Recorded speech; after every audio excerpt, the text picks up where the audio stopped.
Folks, welcome Sam Bourgi. He's the business editor at Cointelegraph, where he brings a decade of experience in economic analysis and financial market writing. Past roles included think tanks, boutique research firms, in the wild world of freelance crypto. His passions include Bitcoin, Austrian economics, and writing. Also, heavy music and strong coffee. Sam Bourgi, welcome to the show today. We appreciate you having back. Great friend of the show.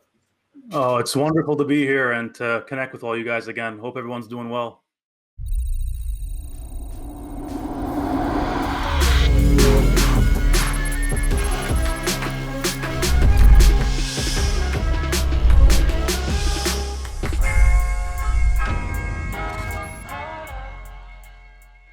We are super excited to get into some stuff with you today.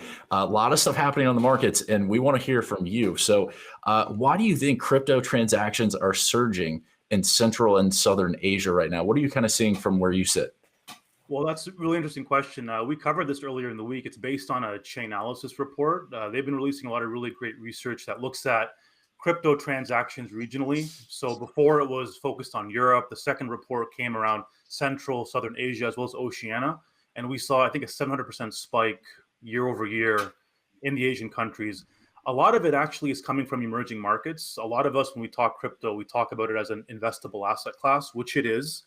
But in a lot of emerging markets, crypto is being used for remittances.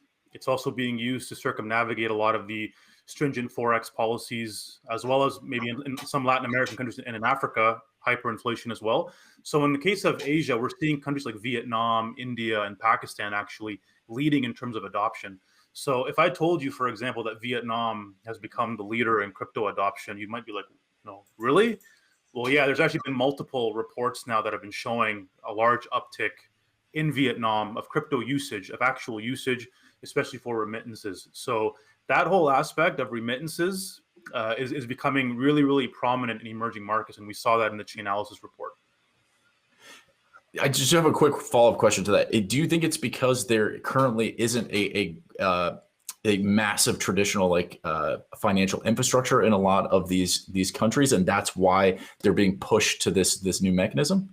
Yeah, that's definitely one of them, and it's also ease of use, lower cost, especially when it comes to transacting in Bitcoin. And we also saw in places like Nigeria, for example, they actually put controls on transfers in the naira and the local currency.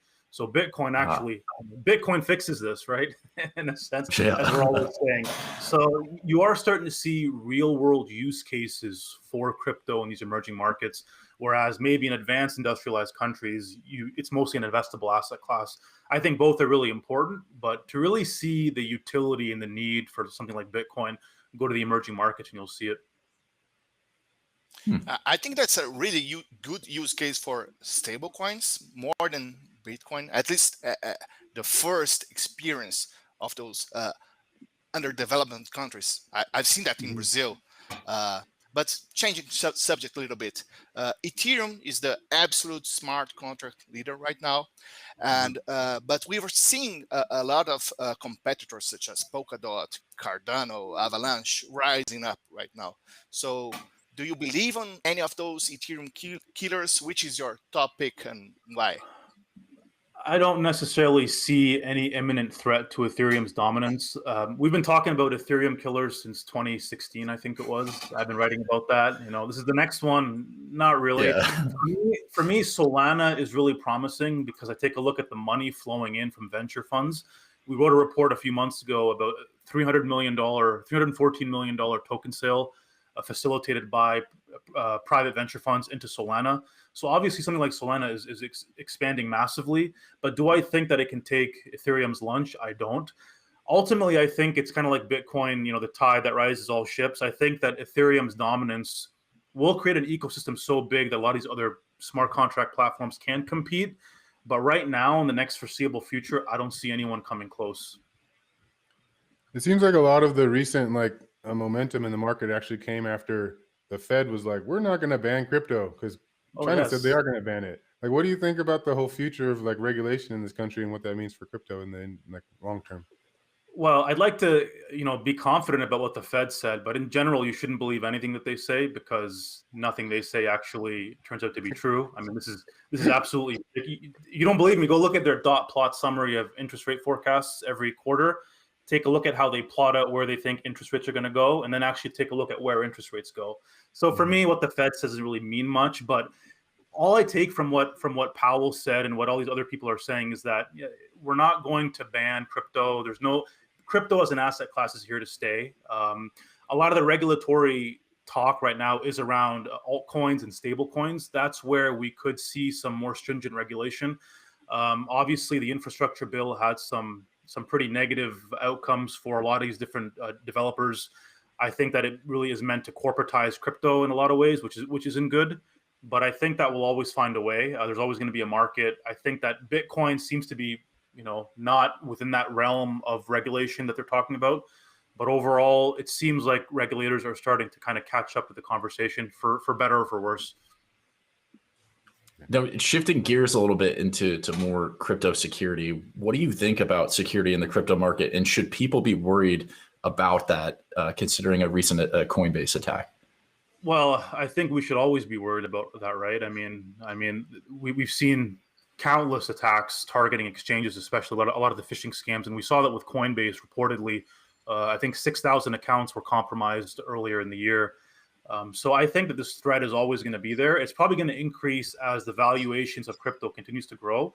So even though security is on the rise among these various exchanges, as the value of Bitcoin and cryptos rises, they're going to be primed for attack. So I just don't see any way around that in terms of the actual threat. So what you can do is you can store your crypto, off of exchanges. That might be the best way to go about it, and to learn not to be susceptible to phishing scams, especially. Not your keys, not your cheese. Exactly. Yeah. I think keeping coins at exchanges is just crazy. So just stay with the fiat system if you need somebody to take care of your money. So Sam, keeping on the exchange subject again. So do you think exchange should play a more important or central role in education to many scams? We're seeing so many listed coins on that developers simply go away with the money. So do you think exchange should be intervening or educating more? Yeah, well, I think what they should be doing is maybe upping the standards on what coins get listed. I think that might be a really good start. Like, not every Tom, Dick, and Harry coin should be listed on exchanges, but you do see that, right? There are certain exchanges where getting listed is really easy. I'm not going to mention them right now, but so I think Coinbase kind of had a really high standard, but then you see maybe some coins that some people don't necessarily think make that grade. So I think they should be setting a better standard on the types of coins that they are able to list. But overall, it's a free market, and I think that people should do their due diligence. And ultimately, the best way to avoid those types of scams is to really educate yourself and to don't buy the coin that was created last week and then pumped on a random exchange. So we'll talk about like being created last week and being pumped. Like with this whole NFT game has gotten a little crazy the last couple of months, and like I don't know, what do you think about are they ever even going to be able to sell these NFTs on exchanges? Like, how is this? What's the long-term game of this NFT thing? Yeah, I mean, honestly, Jordan, from a adoption standpoint, in a lot of ways, I don't really get NFTs, but the market seems to get them. I think we saw 4 billion in turnover and transactions in August alone. We're seeing billions of dollars flow onto NFT platforms and in the facilitation of the transactions. So it seems like this market for digital collectibles, whether it's on the sports side or the art side, it seems like this is something that people really, really care about and they really, really enjoy. So I actually see it as being a new niche within crypto that can probably stick around. Don't ask me to explain the value proposition because I don't get it. But I guess I don't have to, right? I guess enough people get it that the NFT market is now a multi-billion-dollar market. Yeah. I do want to kind of like zoom out here from a macro perspective, and obviously El Salvador earlier this year, big news. So what is your opinion about El Salvador as a use case or study for the rest of the world, and has it been successful so far? Well, I think it's a fascinating use case, especially it's a country that I think for me it's like a perfect size to really experiment with something like Bitcoin and in crypto. And if you take a look at the president, what he said, it seems like it has been a success because we saw, I believe, an adoption rate of over 30% so far, actively using the Shivo wallet. So people are using it. It seems like it's trending in the right direction, despite there being some protests and the burning down of an ATM. I think that the way I see Bitcoin, I don't necessarily see it replacing the monetary system. I see it as a parallel to the existing monetary system. And in that capacity, seeing a country like El Salvador adopt it into law, I think is fascinating. I think there's going to be other countries that follow suit as well. Good. Makes sense, yeah. And speaking of adoption, how about your experience, Sam? Have you been able to convince any friends or family to invest, I don't know, 30, 50% of their assets in cryptocurrencies? Well, I've convinced people to go. I've talked crypto to all the people that I'm close with, but I never advise them to actually buy anything because I personally don't think they can handle the volatility, just being very honest. But I have convinced several people to actually dabble in the market. They actually ended up dabbling way more than I would have recommended. But a lot of people now, actually, it's interesting because you start getting comments and messages from people you haven't heard from in years about buying crypto. I just got one this morning as well. So that for me is a barometer of where we are right now in the market, right? And speaking of volatility, what do you think about the price action for Bitcoin heading into the end of the year? Are we going to get to 200,000 like Bobby Lee's like always wrong about? But well, wait, Bobby Lee said that? No, was it Bobby Lee? Then in that case, we're definitely not getting there. In that case, so no, I think Bobby Lee tech dev.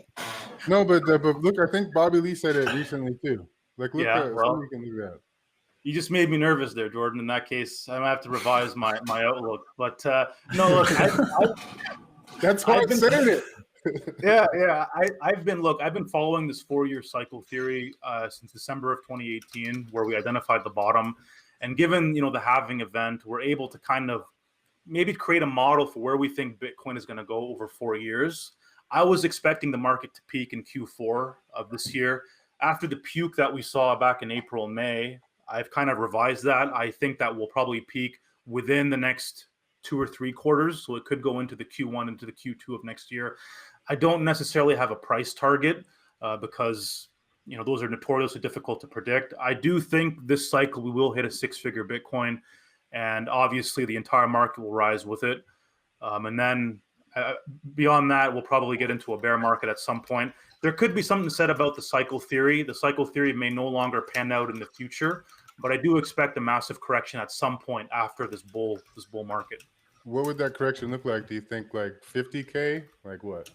Yeah, so obviously you're always going to get people who say this time is different. This time is different. You got institutional adoption. You got corporate balance sheets. You got governments. It's not going to, guys. We just saw a 55% correction during a bull market. So during a bear market, we're going to see something probably even bigger than that. I think it could go if we hit 6 figures, we can probably go below 50. I think and consolidate in a lower range, maybe in the 30s. But that's going to depend on how high we peak coming into the next few quarters, in my opinion. Excellent insights. As always, we appreciate Sam Bourgi joining us today from all different perspectives, security, macro, price talk. We love hearing from Sam, big friend of the show. We appreciate you joining us on the Market Report today. Thanks a lot, guys. Anytime.